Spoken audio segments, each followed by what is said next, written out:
Hello guys, இன்னைக்கு நம்ம என்ன பார்க்க போறோம் அப்படின்னா 555 லா ஆஃப் அட்ராக்ஷன் டெக்னிக். 555 இது ரொம்பவே லக்கியான நம்பர்னு நிறைய பேர் சொல்லி கேள்விப்பட்டிருப்போம். பெரும்பாலும் வண்டி வாங்கும்போது இல்ல வீடு வாங்கும் போதெல்லாம் இந்த நம்பரை தான் ப்ரிஃபர் பண்ணுவாங்க. நம்மள நிறைய பேர் இது ஒரு ஃபேன்சி நம்பர், அதனால தான் இது ரொம்ப பிரபலமா இருக்கு அப்படின்னு நினைச்சுக்கிட்டு இருக்கோம். ஆனா அது உண்மை கிடையாது. இந்த நம்பரை தேர்ந்தெடுக்கிறதுக்கு ஒரு காரணம் இருக்கு, ஒரு ரகசியம் இருக்கு. 555 அப்படிங்கிறது ஒரு ஏஞ்சல் நம்பர். லா ஆஃப் அட்ராக்ஷன்ல இந்த நம்பருக்கு மிகப்பெரிய முக்கியத்துவம் கொடுக்கப்பட்டிருக்கு. ஸோ இன்னைக்கு நம்ம என்ன பார்க்க போறோம்னா 555 மேனிஃபெஸ்டேஷன் டெக்னிக்னா என்ன, இந்த டெக்னிக்கை எப்படி பண்றது, இந்த நம்பரை ஏன் எல்லாம் கன்சிடர் பண்றாங்க, இதுக்கு ஏன் எல்லாருமே முக்கியத்துவம் கொடுக்குறாங்க, இப்படி இது எல்லாத்த பத்தியுமே இந்த வீடியோ மூலமா நம்ம தெரிஞ்சுக்க போறோம். ஸோ அதுக்கு முன்னாடி இப்போதான் நீங்கள் நம்ம சேனலுக்கு புதுசாக வந்திருக்கீங்க அப்படின்னா இந்த வீடியோக்கு லைக் பண்ணிட்டு நம்ம சேனலை சப்ஸ்கிரைப் பண்ணி பக்கத்தில் உள்ள பெல் ஐக்கானை கிளிக் பண்ணிக்கோங்க. வாங்க ஸ்ட்ரெயிட்டாக வீடியோக்குள்ள போகலாம். ஓகே, 555 மேனிஃபெஸ்டேஷன் டெக்னிக் இதோட கான்செப்ட் என்னன்னா, நம்மளோட கோலை தொடர்ந்து 5 நாளைக்கு 55 தடவை மேனிஃபெஸ்ட் பண்ணணும் அப்படிங்கிறது தான். நம்மளோட கனவை நிஜமாக்குறதுக்கு இந்த மேனிஃபெஸ்டேஷன் ரொம்ப உதவும். நம்ம கோலை அடையிறதுக்கு நமக்கு தேவையான நம்பிக்கையும் வழியையும் அது காட்டும். நம்மளோட டெய்லி ரொட்டீன் எவ்வளோ பிஸியாக இருந்தாலும் நமக்காக கொஞ்ச நேரம் ஒதுக்கி நம்மளோட ஆசைகளையும் ஆரோக்கியத்தையும் கவனிக்கணும்னு சொல்லுவாங்க. நம்மளோட இலக்குகளை பற்றி சிந்திக்கிறதுக்கும் அதை அடையிறதுக்கும் ஒரு சிறந்த வழி தான் இந்த 555 மேனிஃபெஸ்டேஷன் டெக்னிக். 555ங்கிறது ஒரு பர்சனல் பவரை குறிக்கிற நம்பர். இது அடிக்கடி நம்ம பார்த்தா நம்ம வாழ்க்கையில ஏதோ ஒரு பெரிய மாற்றம் நடக்க போகுதுன்னு அர்த்தம். நம்மளோட பிரச்சனைகள் எல்லாத்துக்குமே ஒரு சரியான தீர்வு கிடைக்கும் அப்படிங்கிறதுக்கான ஒரு அறிகுறின்னு இந்த நம்பர் சொல்றாங்க. ஓகே, இனிமே இந்த டெக்னிக்கை நம்ம எப்படி பண்ணலாங்கிறத பார்க்கலாம். Number 1, set your intention. முதல்ல நம்மளோட நோக்கம் என்னங்கிறதுல நம்ம தெளிவா இருக்கணும். உதாரணமா சந்தோஷமா இருக்கணும் அப்படிங்கிறது தான் நம்மளோட எண்ணம்னா, நம்மளோட உண்மையான சந்தோஷம் என்னங்கிறத நம்ம டிஃபைன் பண்ணணும். என்ன பண்ணா நம்ம சந்தோஷமா இருப்போம், யார் கூட இருந்தா நம்ம சந்தோஷமா இருப்போம், எங்க இருந்தா சந்தோஷமா இருப்போம், இப்படின்னு நம்மளோட சந்தோஷம் எதுல இருக்குன்னு முதல்ல நம்ம தெளிவா தெரிஞ்சுக்கணும். அதுக்கப்புறமா அந்த சந்தோஷத்துக்காக நம்ம வாழ்க்கையில எந்தெந்த மாற்றங்களை நம்ம கொண்டு வரணும் அப்படிங்கிறத பார்க்கணும். Number 2, choose an affirmation. நம்ம கோல்ஸுக்கு ஏத்த மாதிரியான அஃபர்மேஷன்ஸை நம்ம தேர்ந்தெடுக்கணும். உதாரணத்துக்கு பணக்காரன் ஆகணுங்கிறது தான் என்னோட கோல் அப்படின்னா, ஒவ்வொரு நாளும் எனக்கு தேவையான பணத்தை நான் ஈர்க்கிறேன், என்கிட்ட இருக்க எல்லா பணத்துக்கும் நான் நன்றி உணர்வோட இருக்கேன், இப்படிங்கிற மாதிரியான அஃபர்மேஷன்ஸை நம்ம சொல்லலாம். இப்படி நம்ம தேர்ந்தெடுக்கிற அஃபர்மேஷன் ஒரு வரி இல்லைன்னா 2 வரியில தான் இருக்கணும். ரொம்ப நீளமான அஃபர்மேஷன்ஸை நம்ம தேர்ந்தெடுக்க கூடாது. இந்த டெக்னிக்கோட நோக்கமே ரொம்ப எளிமையான முறையில் நம்ம மேனிஃபெஸ்டேஷன் பண்ணணுங்கிறது தான். Number 3, feel as the what you want to manifest is already your reality. நம்ம மேனிஃபெஸ்ட் பண்ணும்போது நம்ம கவனிக்க வேண்டிய முக்கியமான விஷயம் என்னன்னா, நம்ம ஆசைப்படுற விஷயம் நமக்கு ஏற்கனவே நடந்ததா நம்ம நினைக்கணும். இந்த விஷயம் நடந்தா நல்லா இருக்குமே அப்படின்னு நினைக்காம ஆல்ரெடி நம்மளோட பிரசன்ட்ல அது நடந்துகிட்டு இருக்குன்னு நம்ம நம்பணும். ஏன்னா நம்ம ஆசைப்பட்ட விஷயம் ஒண்ணுமே நடக்கல அப்படிங்கிற எண்ணத்துல நம்ம இருக்கும்போது நம்மளோட எனர்ஜி அண்ட் வைப்ரேஷன் இது எல்லாமே கம்மியா இருக்கும். ஸோ அதனாலேயே நம்மளோட மேனிஃபெஸ்டேஷனோட பவரும் கம்மியாயிரும். ஸோ நம்ம ஆசைப்பட்டது நடக்கும்போது அந்த தருணத்துல நம்ம எப்படி ஃபீல் பண்ணுவோமோ அதே எமோஷனோட அதை நம்ம கற்பனை பண்ணி பார்க்கணும். அப்பதான் பிரபஞ்சம் நம்ம ஃப்ரீக்வன்சியோட கனெக்ட் ஆகி நம்ம மேனிஃபெஸ்டேஷனை ரியாலிட்டியா மாற்றும். Number 4, write your information in a paper 55 times a day for 5 days straight. ஒரு பென் அண்ட் பேப்பரை எடுத்துக்கிட்டு நம்மளோட மேனிஃபெஸ்டேஷனை அதில் 55 தடவை எழுதணும். அப்படி நம்ம எழுதும்போது நம்மளோட முழு கவனத்தோட நம்ம இருக்கணும். ஒருவேளை நம்ம டிஸ்ட்ராக்ட் ஆகுற மாதிரி தோணுச்சுன்னா ஒரு ஃப்ரேக்ரண்டான கேண்டில் இல்லை ஒரு ஊதுவத்தியை நம்ம ஏற்றி வச்சுக்கலாம். ஏன்னா அதோட நறுமணம் நம்மளை ரொம்ப நேரத்துக்கு ஃபோக்கஸ்டாக வச்சுக்க உதவும். கடைசியா நம்பர் 5, லெட் இட் கோ. நம்மளோட மேனிஃபெஸ்டேஷனை தொடர்ந்து 5 நாளைக்கு 55 தடவை எழுதிட்டோம்னா அதுக்கப்புறம் அதை அப்படியே விட்டுறணும். இந்த யூனிவர்ஸ் கிட்ட அதை ஒப்படைச்சிட்டு நம்மளோட மேனிஃபெஸ்டேஷன் கண்டிப்பா ரியாலிட்டியா மாறும்னு முழு மனசோட நம்பணும். கண்டிப்பா இந்த பிரபஞ்சம் நம்மளோட மேனிஃபெஸ்டேஷனை ரொம்ப சீக்கிரமாவே நிறைவேற்றிரும். எல்லாமே நம்ம ஆசைப்பட்ட மாதிரி நடந்துருச்சுன்னு இந்த பிரபஞ்சத்துக்கு மனசார நன்றி சொல்லணும். இப்படி பண்ணும்போது ரொம்ப சீக்கிரமாவே ஒரு நாள் நம்ம மேனிஃபெஸ்ட் பண்ண மாதிரியே அது நம்ம கண்ணு முன்னாடி நடக்கும். ஓகே, 5 நாள் தொடர்ந்து 55 தடவை மேனிஃபெஸ்ட் பண்ணிட்டா இது நிஜமாக போகுதுங்கிறதுக்காக பிரபஞ்சம் காட்டக்கூடிய சில அறிகுறிகள் என்னங்கிறத பார்க்கலாம். பெரும்பாலும் இந்த மேனிஃபெஸ்டேஷனை ஃபாலோ பண்ற நிறைய பேரால 5 நாளைக்குள்ளேயே அவங்களோட மேனிஃபெஸ்டேஷன் ரியாலிட்டியா மாறுறத உணர முடியுதுன்னு சொல்றாங்க. ஆனா சில பேருக்கு இதோட ரிசல்ட் கிடைக்கிறதுக்கு 1 வாரம், 10 நாட்கள் இல்லைன்னா 1 மாசம் கூட ஆகலாம். நம்மளோட எனர்ஜி அண்ட் வைப்ரேஷனை பொறுத்து தான் இது எவ்வளவு சீக்கிரம் ரியாலிட்டி ஆகும் அப்படிங்கிறது இருக்கு. நம்ம ஏற்கனவே ஒரு பாசிட்டிவான நபரா இருந்து அடிக்கடி மேனிஃபெஸ்ட் பண்ற ஒரு ஆளா இருந்தா நம்மளோட ரிசல்ட்டை ரொம்பவே சீக்கிரமாவே நம்மளால பார்க்க முடியும். ஆனா இதுவே நீங்க இப்பதான் மேனிஃபெஸ்ட் பண்ண ஆரம்பிக்கிறீங்க அப்படின்னா இதோட பலனை பார்க்கறதுக்கு நீங்க கொஞ்சம் வெயிட் பண்ணணும். இந்த டெக்னிக்கை ஃபாலோ பண்ணி பலன் அடைஞ்சவங்க மேனிஃபெஸ்டேஷன் ரியாலிட்டியா மாறும்போது ஒரு சில அறிகுறிகள் தெரியும்னு சொல்றாங்க. அது என்னன்னா 111, 222 இந்த மாதிரியான ஏஞ்சல் நம்பர்ஸை நம்ம அடிக்கடி பார்க்க ஆரம்பிப்போம். அது மட்டும் இல்லாம நம்மளோட மேனிஃபெஸ்டேஷனை பத்தி அடிக்கடி நமக்கு கனவு வரும். நம்ம மேனிஃபெஸ்ட் பண்ற விஷயங்கள் படிப்படியா நமக்கு நடக்கிற மாதிரியே ஃபீல் ஆகும். முக்கியமா எப்பவுமே ஒரு நல்ல விஷயம் நடக்கும்போது ஏதாச்சும் ஒரு தடங்கள் இருக்கும்னு சொல்லுவாங்க.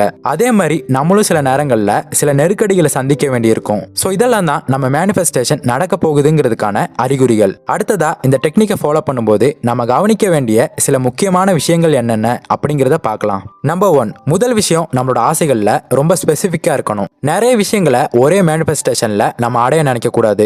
ஒரே ஒரு ஸ்பெசிஃபிக்கான கோல் செட் பண்ணிட்டு அதுல மட்டும்தான் நம்ம மேனிஃபெஸ்ட் பண்ணணும். ஏன்னா நம்மளோட ஃபோக்கஸ் ஒரு குறிப்பிட்ட விஷயத்துல இருந்துச்சுன்னா தான் நம்மளால அது மேல முழு கவனத்தையும் செலுத்த முடியும். சோ உங்களுக்கான ஒரு ஸ்பெசிஃபிக்கான கோல் செட் பண்ணிட்டு அதுல மட்டுமே உங்களோட முழு கவனத்தையும் செலுத்துங்க. நம்பர் 2, நம்மளோட மேனிஃபெஸ்டேஷனை எழுதுறதுக்கு ஒரு புக் இல்லைன்னா ஒரு டைரியை வச்சுக்கோங்க. ஏதோ ஒரு பேப்பர்ல எழுதுனா இந்த மெத்தடோட சீரியஸ்னஸை நம்ம புரிஞ்சுக்க மாட்டோம். ஏன்னா அப்படி எழுதிட்டு நம்ம அதை பத்திரமா வச்சுக்க மாட்டோம். இந்த மேனிஃபெஸ்டேஷனை எழுதும்போது நம்மளோட உடல் மனம் இது ரெண்டுமே அலைன்டா இருக்கும். ஸோ இதுக்காகவே ஒரு டைரியும் ஒரு பெண்ணும் எடுத்துக்கோங்க. நம்பர் 3, இந்த டெக்னிக்கை தொடர்ந்து 5 நாளைக்கு நீங்க ஃபாலோ பண்ணணும். நம்ம பிஸியா இருக்கோம்னு சொல்லிட்டு ஒரு நாளைக்கு கூட இதை நம்ம ஸ்கிப் பண்ணிடக்கூடாது. ஸோ கண்டிப்பா இந்த டெக்னிக்கை தொடர்ந்து 5 நாளைக்கு ஃபாலோ பண்ணணும். நம்பர் 4, நம்ம ஆசைப்படுற விஷயம் இந்த தருணத்துல நடக்கிற மாதிரி நம்ம கற்பனை பண்ணணும். நம்மளோட உணர்ச்சிகள், உற்சாகம் இது எல்லாத்தையுமே நம்ம உணரணும். அது மட்டும் இல்லாம சின்ன சின்ன விஷயம் கூட நம்ம மேனிஃபெஸ்டேஷன்ல கிளியரா இருக்கணும். ஒரு கார் வேணும் நம்ம மேனிஃபெஸ்ட் பண்ணா அதோட கலர், அதோட மாடல் இது எல்லாமே எப்படி இருக்கணும்னு நம்ம கற்பனை பண்ணணும். ஒரு வீடு வேணும்னா அந்த வீட்டுல ஒவ்வொரு ரூமும் எப்படி இருக்கணும்னு நம்ம கற்பனை பண்ணணும். இந்த மாதிரி பண்ணும்போது அந்த விஷயத்தை அடையிறதுக்கான வாய்ப்புகள் நிறையவே இருக்கும். அடுத்ததா நம்பர் 5, ஒரு நாளைக்கு இந்த மேனிஃபெஸ்டேஷனை 55 தடவை எழுதணும். இன்னைக்கு 20 தடவை எழுதிட்டு நாளைக்கு மீதி எழுதிக்கலாம் அப்படின்னு நினைக்க கூடாது. அதே மாதிரி காலையில் 30 தடவை எழுதிட்டு மீதியை நைட் எழுதிக்கலாம் அப்படின்னு நினைக்க கூடாது. ஒரு தடவை நம்ம மேனிஃபெஸ்ட் பண்ண உக்காந்துட்டா அது அப்பவே நம்ம எழுதி முடிச்சிடணும். நம்பர் 6, நம்ம உட்காந்து எழுதக்கூடிய இடம் நீட்டாவும் அமைதியாவும் இருக்கணும். அப்பதான் எனர்ஜியோட ஃப்ளோ அங்க நல்லா இருக்கும். நம்ம எங்க உட்காந்தா மன நிம்மதியோட இருப்போமோ அங்கதான் உட்காந்து எழுதணும். ஒரு சிலருக்கு பீச்சோட சத்தம் கேட்டுட்டே உட்காந்து எழுதுறதுக்கு ரொம்ப பிடிக்கும். ஒரு சிலருக்கு மொட்டை மாடியில உட்காந்துட்டு அந்த நிலவை ரசிச்சுட்டே எழுதுறதுக்கு ரொம்ப பிடிக்கும். இந்த மாதிரி நமக்கு எந்த இடம் அமைதியாவும் நிம்மதியாவும் இருக்கும்னு நினைக்கிறோமோ அங்க உட்காந்து எழுதணும். நம்மளோட முழு கவனமும் இந்த மேனிஃபெஸ்டேஷன்ல மட்டும்தான் இருக்கணும். வேற ஏதாவது தேவையில்லாத விஷயத்தை பத்தி நம்ம யோசிக்கவே கூடாது. அது மட்டும் இல்லாம இந்த டெக்னிக் உண்மையாலுமே ஒர்க் அவுட் ஆகுமா அப்படிங்கிற சந்தேகம் நமக்கு இருக்கவே கூடாது. ஏன்னா நம்ம எந்த ஒரு விஷயத்தையும் சந்தேகத்தோட பண்ணா அதோட ரிசல்ட்டும் சந்தேகமா தான் இருக்கும். ஸோ எதுவா இருந்தாலும் நம்பிக்கையோட பண்ணுங்க, கண்டிப்பா நடக்கும். ஓகே, இனிமேதான் நம்ம முக்கியமான ஒரு விஷயத்த பார்க்க போறோம். என்னன்னா இந்த 555 மேனிஃபெஸ்டேஷனுக்கு பின்னாடி இருக்கக்கூடிய ரகசியங்கள் என்னங்கிறத பார்க்கலாம். 555 அப்படிங்கிற நம்பரை பர்சனல் நம்பரா கன்சிடர் பண்ணுவாங்களாம். இந்த நம்பரை நம்ம ஃபோக்கஸ் பண்ணும்போது நம்மளோட வைப்ரேஷன் பாசிட்டிவ் ஆகும், நம்மளோட எனர்ஜி அதிகமாகும்னு சொல்றாங்க. அது மட்டும் இல்லாம இதை ஏன் நம்ம 5 நாளைக்கு ரிப்பீட் பண்ணணும்னு சொல்றாங்கன்னா 5 அப்படிங்கிறது பஞ்சபூதங்களை குறிக்குது. சோ இந்த டெக்னிக்கை ஃபாலோ பண்ணும்போது நம்ம எனர்ஜியை இந்த பஞ்சபூதங்களோட நம்ம இணைக்கிறோம். இதனால இந்த பிரபஞ்சமே நம்மளோட கோலை சாதிக்கிறதுக்காக உதவும் அப்படிங்கிறது தான் இந்த டெக்னிக்கோட கான்செப்ட். இந்த டெக்னிக்கோட முக்கியமான நோக்கமே நம்ம சப்கான்சியஸ் மைண்டை ரீப்ரோகிராம் பண்றது தான். ஏன்னா ஒரு விஷயத்த நம்ம முழு கவனத்தோட 55 தடவை எழுதும்போது அது ஆட்டோமேட்டிக்காவே நம்ம சப்கான்சியஸ் மைண்ட்ல ஸ்டோர் ஆகிடும். அதுக்கப்புறம் நமக்கே அதை அடையிறதுக்கான ஒரு வழியும் ஒரு நம்பிக்கையும் கிடைச்ச மாதிரி நம்ம ஃபீல் பண்ணுவோம். அதனால தான் இந்த டெக்னிக்கை ரொம்பவே பவர்ஃபுல்லான டெக்னிக்னு சொல்றாங்க. அது மட்டும் இல்லாம இது ரொம்பவே ஈஸியான டெக்னிக்கும் கூட. ஏன்னா நமக்கு தேவையானதெல்லாம் ஒரு நோட்டும் ஒரு பென் மட்டும்தான். அதே மாதிரி எந்த நேரத்துல இதை நம்ம ஃபாலோ பண்ணலாங்கிற கேள்வி உங்களுக்குள்ள இருக்கும். ஆனா இந்த டெக்னிக்கை ஃபாலோ பண்ண ஒரு குறிப்பிட்ட நேரம் கிடையாது. நமக்கு எப்ப ஃப்ரீ டைம் கிடைக்குதோ அந்த நேரத்துல இந்த டெக்னிக்கை ஃபாலோ பண்ணலாம். நம்ம காலையில சீக்கிரம் எழுந்திருக்கிற நபரா இருந்தா காலையில பண்ணலாம், இல்ல நைட் தூங்க போறதுக்கு முன்னாடியும் இதை பண்ணலாம். ஆனா எப்ப பண்ணாலும் நம்ம தனியா இருக்கணும், எந்த ஒரு டிஸ்ட்ராக்ஷனும் இல்லாம இருக்கணும். ஓகே, இந்த டெக்னிக்கை இன்னும் எஃபெக்டிவ் ஆக்கிறதுக்கு என்னென்ன முக்கியமான விஷயங்களை பண்ணணும், எதெல்லாம் பண்ணக்கூடாது அப்படிங்கிறத இனி பார்க்கலாம். நம்மளோட கவனம் எங்க இருக்குதோ அங்கதான் நம்மளோட எனர்ஜியும் ஃப்ளோ ஆகும். இப்படி எனர்ஜி எங்க ஃப்ளோ ஆகுதோ அங்க சீக்கிரமாவே நம்மளால மேனிஃபெஸ்ட் பண்ண முடியும். நம்ம இந்த மேனிஃபெஸ்டேஷனை 55 தடவை எழுதும்போது கூடவே நம்ம வாசிக்கவும் செய்யணும். நம்மளோட குரலை நம்மளால கேட்க முடியணும். ஸோ நம்ம 55 தடவை எழுதும்போது அதை முழு கவனத்தோட சொல்லிக்கிட்டே எழுதணும். இதன் மூலமா அது நம்ம சப்கான்சியஸ் மைண்ட்ல ரொம்பவே ஆழமா பதிஞ்சிரும். அது மட்டும் இல்லாம அதை நம்ம எழுதும்போது அந்த சிச்சுவேஷனை நம்ம கற்பனை பண்ணி பார்க்கணும். நம்ம நினைச்சது நடந்தா அந்த தருணத்துல நம்ம எப்படி சந்தோஷமா இருப்போமோ அதே சந்தோஷத்தை நம்ம இப்போ உணரணும். இது எல்லாத்துக்கும் மேல நம்ம இந்த டெக்னிக்கை ஃபாலோ பண்ணும்போது நம்ம மைண்ட் செட் ரொம்ப பாசிட்டிவா இருக்கணும். நம்மளோட வைப்ரேஷன் எனர்ஜி இது எல்லாமே ஹை லெவல்ல இருக்கணும். ஒருவேளை இது நம்ம கிடைக்காம போயிருமோ அப்படிங்கிற பயத்திலேயோ இல்ல இதை பண்ணி தான் பார்ப்போமே அப்படிங்கிற ஒரு கட்டாயத்திலேயோ இதை நம்ம செய்யக்கூடாது. ஏன்னா இப்படி பண்ணும்போது இதோட விளைவு நெகட்டிவா போறதுக்கான வாய்ப்பு இருக்கு. ஸோ ஒருவேளை நீங்க பாசிட்டிவா இல்லைன்னா மெடிடேஷன் பண்ணி இல்ல உங்களுக்கு பிடிச்ச பாட்டை கேட்டு இல்ல ஏதாவது மோட்டிவேஷன் வீடியோவை பார்த்து நமக்குள்ள இருக்க நெகட்டிவிட்டி எல்லாத்தையுமே தூக்கிட்டு தான் இந்த மேனிஃபெஸ்டேஷனை நம்ம பண்ண ஆரம்பிக்கணும். இந்த ப்ராசஸ் ரொம்பவே ஈஸி அண்ட் பவர்ஃபுல். ஸோ எந்த ஒரு சந்தேகமும் எந்த ஒரு நெகட்டிவும் இல்லாம நம்ம இதை பண்ண ஆரம்பிச்சோம் அப்படின்னா இந்த மாதிரி ஒரு மேனிஃபெஸ்டேஷன் டெக்னிக் வேற எதுவுமே இல்லை அப்படிங்கிறத நம்ம உணர்வோம். ஒருவேளை 5 நாளைக்குள்ளேயே உங்களுக்கான ரிசல்ட் கிடைச்சா கூட நம்ம இந்த டெக்னிக்கை முழுசா 5 நாளைக்கும் பண்ணி முடிக்கணும். ஒரு சிலருக்கு 5 நாளுக்குள்ளேயே அவங்களோட மேனிஃபெஸ்டேஷன் பலிக்காது. ஸோ அதனால நீங்க எப்பவுமே சோர்வடைஞ்சிடக்கூடாது. ஏன்னா ஏற்கனவே நம்ம முழு நம்பிக்கையோடையும் முழு மனசோடையும் நம்ம மேனிஃபெஸ்ட் பண்ணிட்டோம். ஸோ அதுக்காக நம்ம பொறுமையா இருக்கணும். ஸோ அவ்வளோதான். இந்த டெக்னிக்கை அடுத்த 5 நாட்களுக்கு ஃபாலோ பண்ணி பாருங்க.